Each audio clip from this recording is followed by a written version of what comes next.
Hello, welcome back to the Fusion podcast. My name is Sam. I am your host. I work for Fusion here in Reading. You might know that by now. And today it is a very, very warm day. I don't know when this is going to go up, so it might be that I don't want to date this episode when we actually recorded it. But at the moment it is warm, and I'm joined by a man who is inexplicably therefore wearing a hat. Not like a hat that you put on like a cap, but like a full-on beanie. His name is Ben Jackson. Man, you're just calling me out straight away. Well, I know, but like out. this podcast has both, like, people will listen to it in an audio form, but also on the YouTube channel in visual form. And I want people to know like what I'm looking at. And I'm looking at a man wearing an orange beanie. Just contextualize this a little bit. Like, I know you don't want to date when you recorded it, but we are in the height of lockdown at the moment, if we're honest. Yeah. Point of recording, height of lockdown. The lockdown locks are a real struggle. Anyone that is watching visually, Exhibit A, look at Sam's hair. We're a mess at the moment. Good. I thought I would cover up, and Sam thought he'd let it all go free, and we've just taken two different routes to how we present ourselves to the public. We have taken two approaches. You are Ben Jackson. Tell us what you do, where you're based. Yeah, I am indeed Ben Jackson. I lead the South team for Fusion. So I work for Fusion, lead the team in the South. So that's basically the tip of Falmouth all the way over to sort of Brighton, Eastbourne, Hastings, East Sussex way. So we cover most of the South Coast. And I live in Southampton, so right in the middle of the South Coast. Do you feel robbed that I'm not on your team? Wow, that's. I mean, I just want to lay that down, because I honestly believe. Yeah. So Catherine, who is my team leader for the London team, she lives in Sidcup, which is South East London. Yeah. So basically Kent. Yeah. And I think, Ben, that the distance between Reading and Sidcup is more than the distance between Reading and Southampton. Yeah, I think that's probably true. Between me and you. Yeah, it is like probably a 40-minute journey between us, I reckon. Well, no, it's probably more than that. Maybe I'm. No, it is. I've been through Southampton on the train. Yeah, on the train, it's definitely it's not long, is it? Do I feel robbed not having you on my team? That's a tough question. I think you're flipping great, Sam. You'd be great on my team. Don't say that. Okay, well, I think you're distinctly average. That's not true. That's not true. Thank you. Yeah, you'd be great on my team, but I just don't know what Catherine and the rest of the London team would do without you. You really hold them together, I reckon. There would be beef. There would probably be tears. I have tried to leverage it before on the London team that I would leave and join your team. Wow. We can make that happen. We can make that happen. Just to try. Well, no, I don't want to actually make it happen. I just want to use it for leverage to try and get what I want. But you sure, mate? Anyway, it's different. Which would you prefer? Working in the centre of London every day, or making trips down to the coasts of Cornwall? You decide. You decide. I do quite enjoy the London life.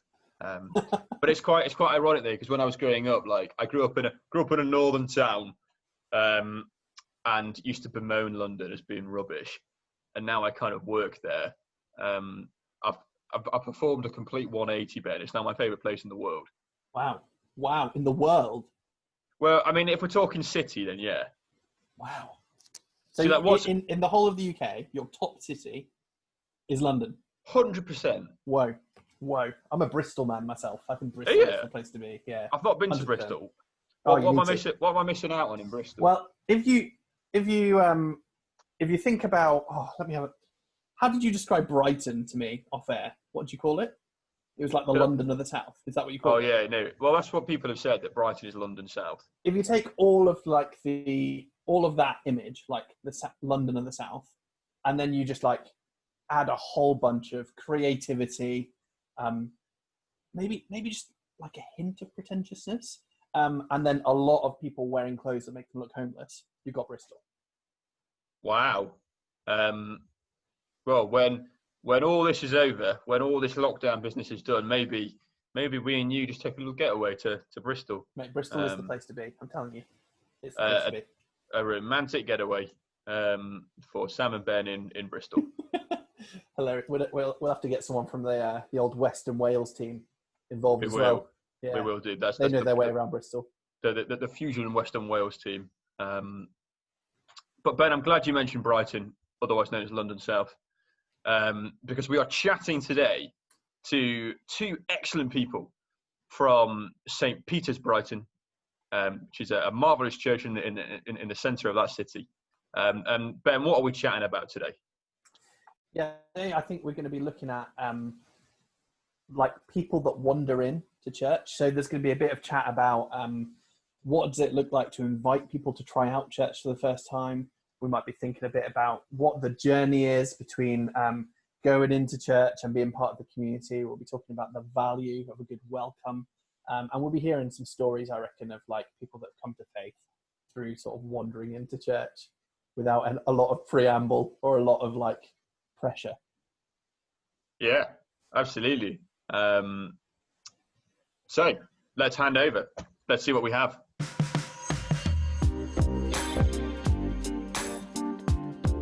Okay, I am joined now then with Ben by Rachel, and you're down there as Keats.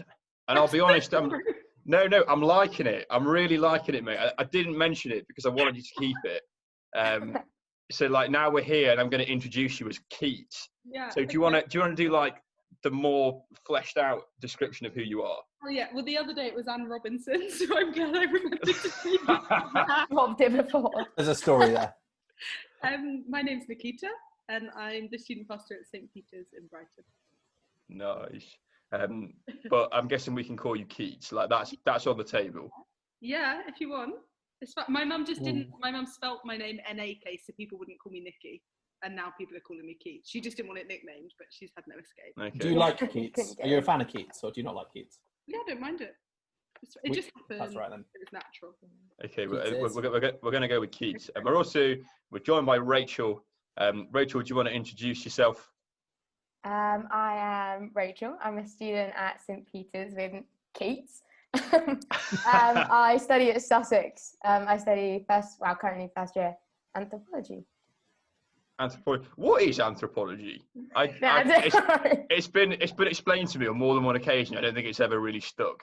No, I mean I feel still unclear, but it's at like base level is the study of human society. So like one definition of it has been making the exotic familiar and the familiar exotic. So if that helps, plug it in. Yeah. My mind has been blown. Sorry.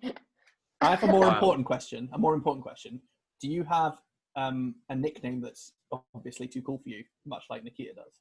Hey. You know what? I feel like Rachel, apart from Rachel, doesn't really get nicknamed in the same way. It's a bit of just a classic British middle-aged woman name, you know, Rachel. Middle-aged woman name. I think I'm the youngest one I know, for sure I am. I don't know, maybe you guys know more Rachel. Well, I can tell you, Rachel, I've also got a first year at my church, and her name is Rachel. Ooh, so competition.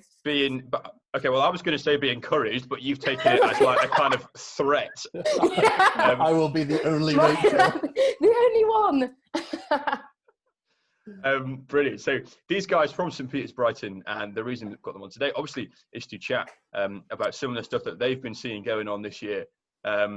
And there's some decent stuff, and we kind of want to dig into that and find out a few of the stories of students who've been coming to faith that they have, and then try and draw out some lessons that the student workers among us can learn, but then also the students can learn too. So Nakita, me and you had a chat a while ago about what we might talk about on this podcast, and we kind of we exchanged a few stories.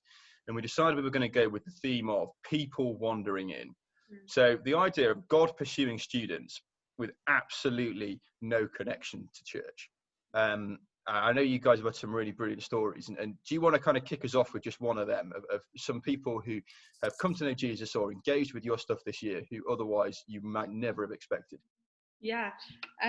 I just found it really encouraging, the amount of people that have wandered in. I think just in every moment when you're about to like host an event or open your doors on a Sunday, and you're thinking like, who's going to walk through the doors? I'm always just blown away by the different people that turn up and have no connection to church.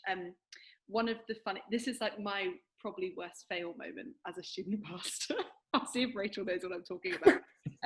Is that in September we had a girl, she came along, we met her for the first time at Freshers Fair, and we were giving out free donuts, and somebody had told her that Linda McCartney was going to be at one of our services, just as a bit of a joke. So she turned up to our campus service on the first Sunday of her first year at uni. She then came to our Tuesday night student central gathering. She came on Sunday, so much so that I honestly thought she was a Christian. And then we were sat having a coffee towards the end of her first term, and she just said, "Oh, Nakita, I gave my life to Jesus on Thursday." I just totally thought she was a Christian. So she was already leading on Alpha at that point. That was totally my bad. I just had missed the fact that she had found herself at uni not really with any church background, and just purely because she'd stumbled across a church at Freshers Fair, so and then found herself making friends with lots of Christians.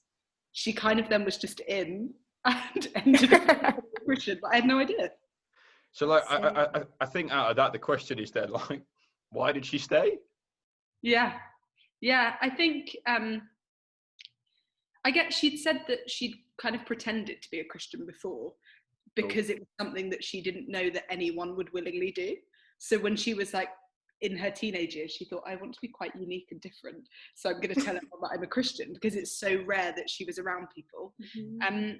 And I think just she felt welcomed in by the people at church. I think a massive part of it was like friendship and kind of feeling so at home at church that then, in order to kind of stop the journey that she was on, she would have essentially like removed herself from a group of friends and then had to start again in like another society that she came across at Freshers Fair. So it just, I think probably friendships were a big part of it, but also just getting to know Jesus a bit, and seeing that it probably wasn't as weird as she thought it was, and seeing, I guess she would have noticed something in the friends that she had around her as well, and witnessed the Holy Spirit at work in them. I remember that feeling for me when I first came to faith was, oh, these people around me have got something and I don't know what it is, but I want it. They've got like freedom and a joy about them. And so I imagine that was probably a big part of it as well. Yeah, really good. So like on the ground then, Rachel, were like you aware that she wasn't maybe totally a Christian yet? To be fair, like this whole time I've literally been racking my brain about who this was. Do you know who I'm talking about? No. Oh, okay. I did think it might have been, yeah. Wow, that was like, for the people who are listening to this, that was like telepathy between the two Zoom screens there, where a name was communicated by a look for Nakita and a look alone. So, I had a suspicion, but I think I didn't realise that was how it had gone down, because I basically, when I got to uni, I think it was one of the things that I do probably regret, because I was a bit older. I didn't do any of the freshers stuff. I didn't get so involved. So it meant I missed out on a lot of the like bits because I think there is such value in being very intentional about being like, all right, I'm going to get plugged in with this. And then equally, you would have those friendships from the off with people who are like just wandering in. So I think I missed out on that potentially. But with this girl, like, I think her testimony is one of my favorite, because basically before she'd even got to uni, I think she'd had a moment with the Lord where she described it. She was like sat one bed at night.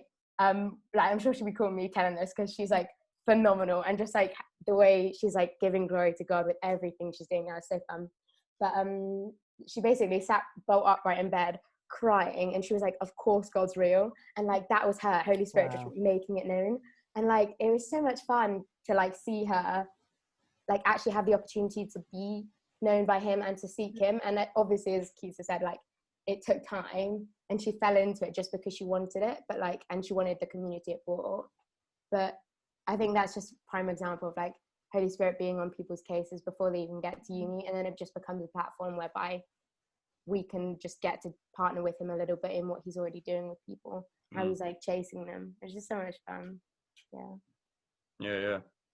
And then that's interesting you say that as well. So like the Holy Spirit like is working in students right now, and even for those who'll be arriving in September, and we don't know what that's going to look like obviously at the moment. But the Holy Spirit is working in students' lives who currently don't have an idea who he is or what he's about or what it would look like to live for him.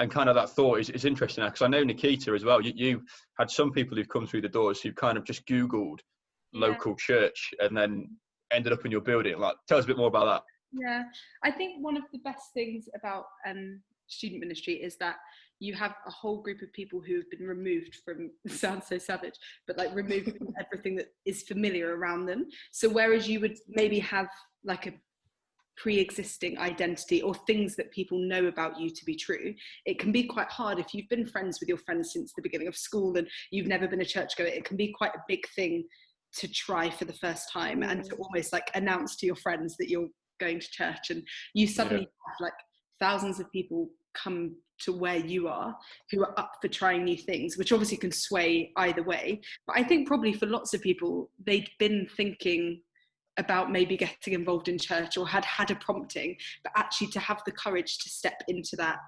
when that's not at all what anyone is used to doing is a massive thing. An example of that for us is that we had two girls who we met at Freshers Fair as well back in September, and I honestly don't even think they stopped to talk. I think they took a donut and saw the name St. Peter's Students.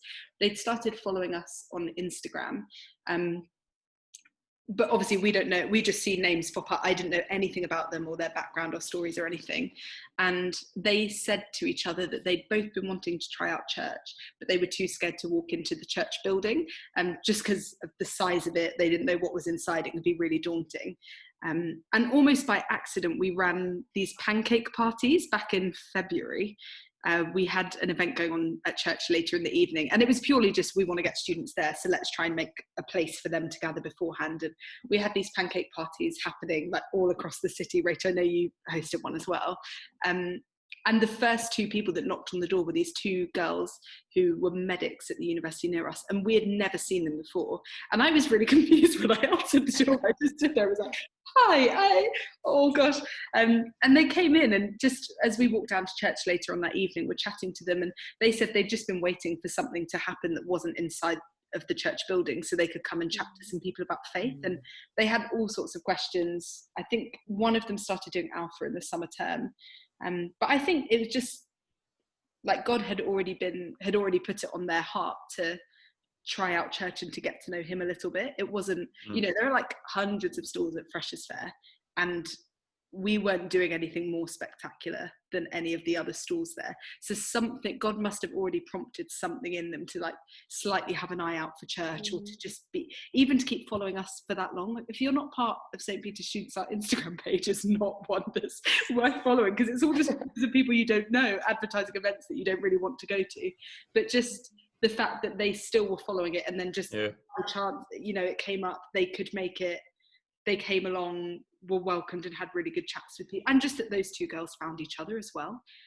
That when one of them opened up to the other and said, I've been thinking of going to church, the response wasn't, oh, you're crazy, what are you doing? The response was, I've also been thinking about going to church, but it makes it so much easier if I can go along with you as well. So it was really encouraged by that. I love that story. And I think one of the great things that we talk about all the time at Fusion is about how this generation is ready and willing to try church, and all we need to do is to invite them. So I want you to take me on a little bit of a journey, if that's okay.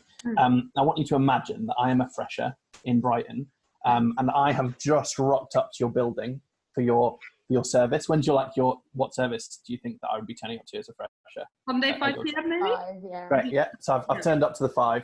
I walk through the door. Take me on the journey of what happens to me then after that.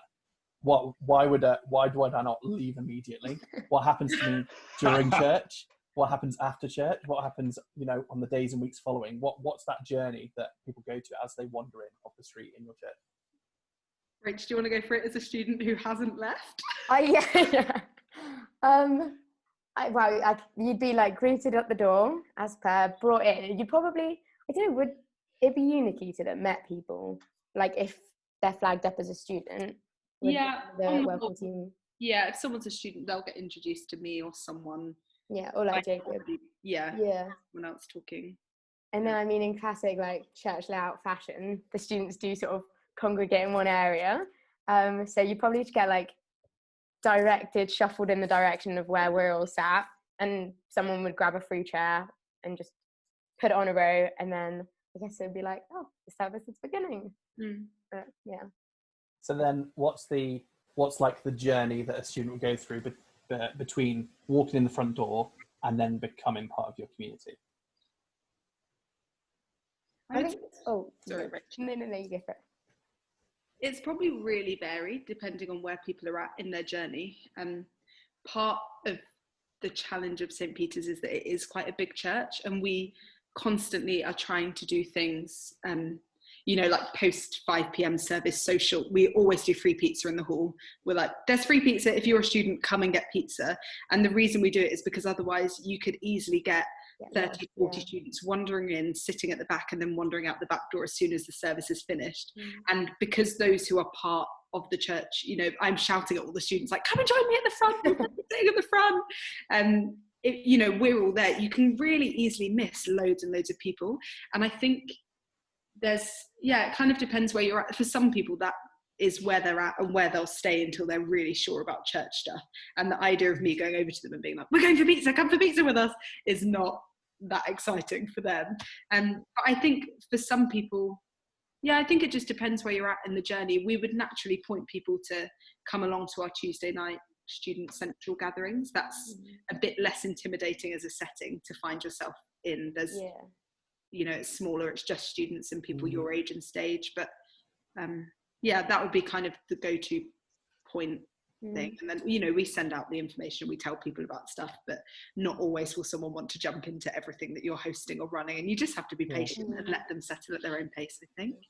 And so one of the go on. One of the things I found with St. Peter's, so like this is literal just massively because of the way Nakita and Jacob are like running the team. It's quite like an authentic experience of friendship and having that sort of community. It doesn't feel like you go in and you're like a number to bulk up the student group, or like it's an inauthentic thing or like a project thing.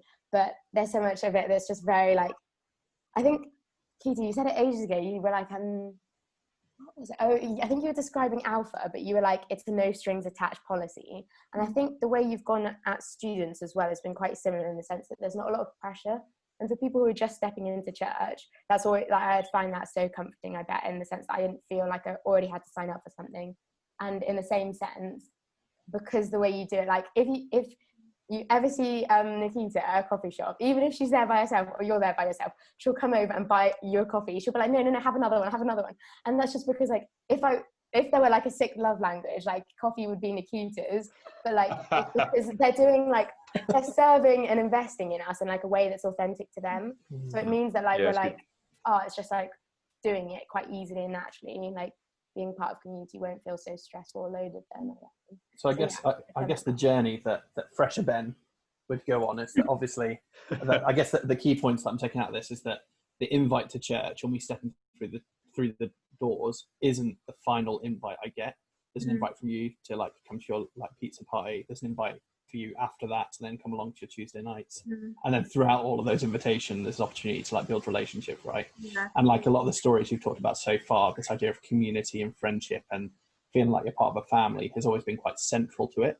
So I guess the point I'm trying to make is that like if we want to do this really well and we want to create an environment where people can wander in, the invitation to church cannot be the end point of that journey. It's just the start.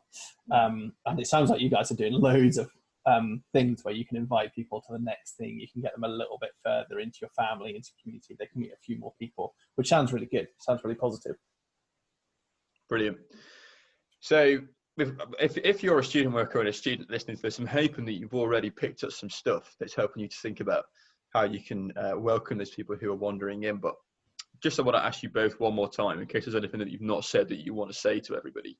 So Nakita, to the student workers of the world, which includes me, so I'm really asking from a selfish point of view as much as anything, what would you say to student workers about running a student ministry where every student at that university, so every student at the University of Brighton, for me, or University of Sussex, excuse me, every student at the University of Reading, in my context, would feel like they were welcome at the events that you guys are running? What would you say to student workers who are trying to nail that?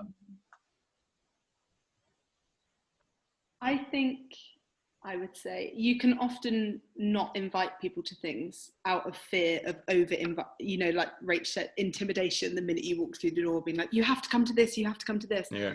A really valuable lesson I've learned over the last year is that people can say no. You're not, all you're doing is putting the invite there. And I would much rather put out the invite to our students and let them know that they're welcome too much than have someone, say, oh, nobody really mentioned that to me. Because some people will feel confident enough to rock up anyway, and others just won't.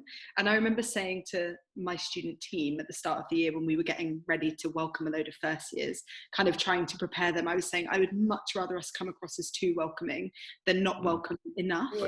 Yeah. I have it myself. I've been at St. Peter's for 4 years, and the amount of times I've said to someone, are you new here? And they've said, oh no, I've been coming since the beginning. Oh, okay, yeah, sorry. But I'd much rather do that than have the awkward moment where I've never asked someone's name, or I've never, so that would be my first thing. But also just don't underestimate the things that you're doing, just like the way that someone can get settled into a community. Or, you might be on an event and thinking, oh, well, nobody's going to come to a pancake party at my house where there were like 10 of us, and that be their first point of contact with church.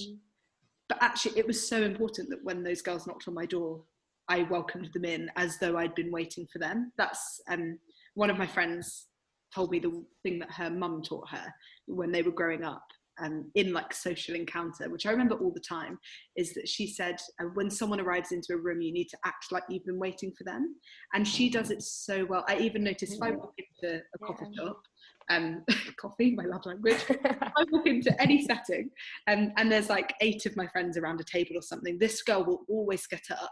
The rest will all be excited to see you. They'll be like, oh, Keats, Nakita, but she will always get up and come towards you and like meet you where you're at. She'll give you a big hug. She'll maybe don't do that. It's not everyone's love language, but for me it is. So I'm like, oh, I feel so welcome.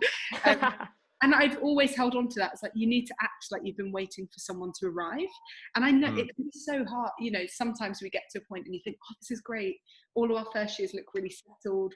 They've made friends with each other. This is great. And it can feel really hard to let it be interrupted. And to, again, you get a whole new wave. We often get a second wave kind of in January when people have been home for Christmas and come back. And it can be really hard to like let go of the friendships that you've built and to say to some of our students, why don't you invite them along to that thing you're doing? Or, oh, you're going to the pub, can I link you up with this first year and can they come with you as well? And that can just be a bit uncomfortable to do, but I think it's kind of shifting our mindsets. Like, what are we here for? Are we here for us, or are we here for the that doesn't yet know Jesus, or is at the start of their journey? Like, let's do everything that we can to get them in. And I think it catches on across a culture as well. That doesn't really work if you've just got one person running to the door to meet every person that's coming in, but it works if it catches on as a culture. I think so.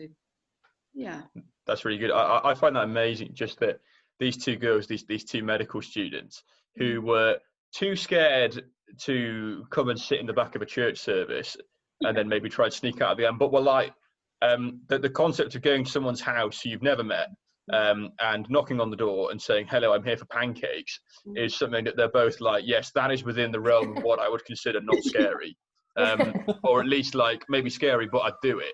And that church wasn't. So an amazing, just an incredible kind of threshold for where students are coming from. So to us, we're like, why on earth would you be like operating that way? But clearly that's the way that students are working. And then on that note, Rachel, what would you say to students then who are seeking to welcome these guys, seeking to make them valued, make them feel like, they're at home? What would you say? Oh, I think what Nakita's just said is brilliant. I think that's so sound. I think a lot of it has come down, like for me personally anyway, has come down to trusting that like the Lord won't miss out on anybody he wants. Like, I don't know, there's just this, like, he really has been going after people, and that sounds a bit weird, but like, you get what I mean, in the sense that like, he's really on their cases and he's moving in their lives. And I think there's such a like notion that when people come to uni, everything in them would be like, oh God, no. But like, I think we forget, and then we like hype it up too much and pretend that Jesus isn't as attractive and appealing as he is, and like freak ourselves out. So students just being like, right, like God's probably already on their case. If there's any way I can connect with them, not for the sake of like trying to push something upon them, but just for being an option, and for them knowing that I'm not going to like try and water down the experience of Jesus or like the family that church provides or the community you can get. Like, I don't know, I think that's what I'd encourage. Just don't compromise on it, or freak out. Rachel, I think you're really good at that. You have like relentlessly invited people to come along to church this year and to student nights. But what I love is that you don't put loads of pressure on. It's not like, oh, it's been a fail if someone comes to church and doesn't become a Christian in the hour and a half they're in the building. We actually just don't know the part that this might play in their journey. Yeah, for sure. You're really good at that, just being patient and like letting the stories of your friends kind of just take shape in the time that they need to form. Man, I'd love to be a relentless inviter. You can meet some society there. That's huge. Brilliant. That's fantastic, guys. So I've got one more thing for all three of you. None of you know this is going to happen, so this is going to be fun. But essentially, we need to set a challenge to everyone who's listening to this, everyone who's watching this. We need to set them a challenge based on some of the stuff that we've talked about today. So that can be a challenge for student workers or for students. It'd be good if it maybe kind of all rolled into one so everyone could do it. What challenge are we setting off the back of this discussion?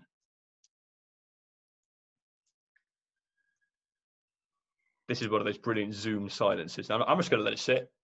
I wish everyone could see each other's faces. I wish everyone could see our faces and like thinking. Yeah. Oh, don't worry, Nakita. I can promise you will one day when this goes up on YouTube. That's great. Love that. Cool. I think I've got one, maybe. Mine would be to challenge yourself, students and student workers, and when you find yourself chatting to a friend, to invite a new person in and to let your conversation be interrupted by someone that, I mean, I guess that works in a church setting, but let yourself be interrupted by someone that doesn't yet know Jesus or by a new person to church. Nice. So when you're in those church environments and you're chatting away to people that you know, who could you look to? Who can you pull in?